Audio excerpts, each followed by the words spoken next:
What's up for May? The moon hangs out with Saturn twice this month. The Scorpion's heart briefly goes missing. And meteors in the morning courtesy of Comet Halley.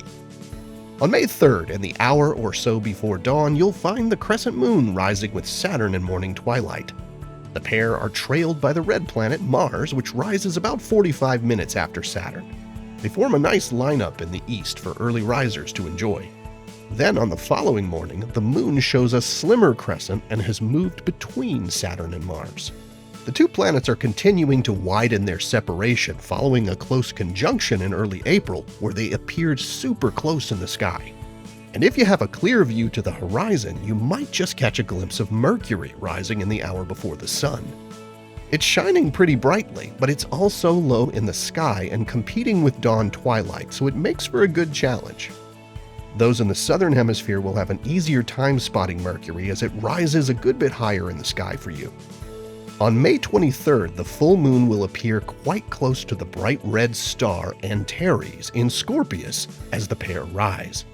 But for those on the east coast of the US, south of Delaware and down through the whole state of Florida, you'll actually observe the moon pass in front of Antares, an event called an occultation.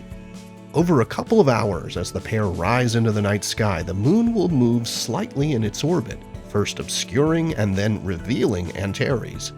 And finally, on May 31st, the planet Saturn rises in the wee hours of the morning with the crescent moon in tow.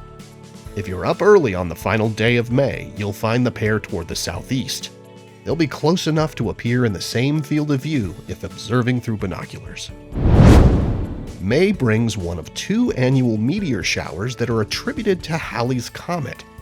The Aquariid meteors are seen each year in May, whereas the Orionid meteors streak through our skies in October.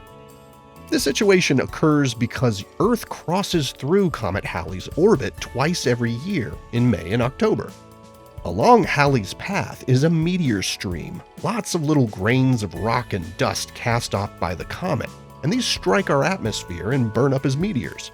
The shower peaks overnight on May 5th and into the morning of the 6th.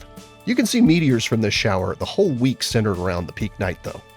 The place on the sky where the meteors appear to originate, the radiant, is in the constellation Aquarius, so you'll have a chance to see meteors as long as the radiant is above the horizon. With more meteors, the higher that point rises in the sky.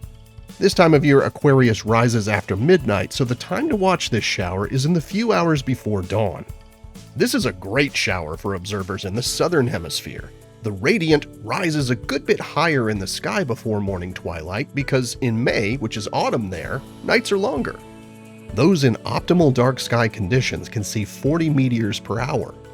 For northern hemisphere observers, it's less than half that amount, more like 10 to 20 meteors per hour. It's still an above average shower though, especially with the peak this year being near a new moon, making for a darker sky. And with the warmer temperatures that come with springtime north of the equator, it can be a worthy shower to go out and enjoy. As always, to see the most meteors, find yourself a safe, dark spot away from bright lights and give your eyes a few minutes to adapt to the dark. Lie down with your feet pointed more or less toward the east and look straight overhead. Bring a warm drink and a friend or two and turn an early morning into a meteor morning as you search the skies for the Aquariid meteors. Here are the phases of the moon for May. Stay up to date on NASA's missions exploring the solar system and beyond at science.nasa.gov. I'm Preston Dykes from NASA's Jet Propulsion Laboratory, and that's what's up for this month.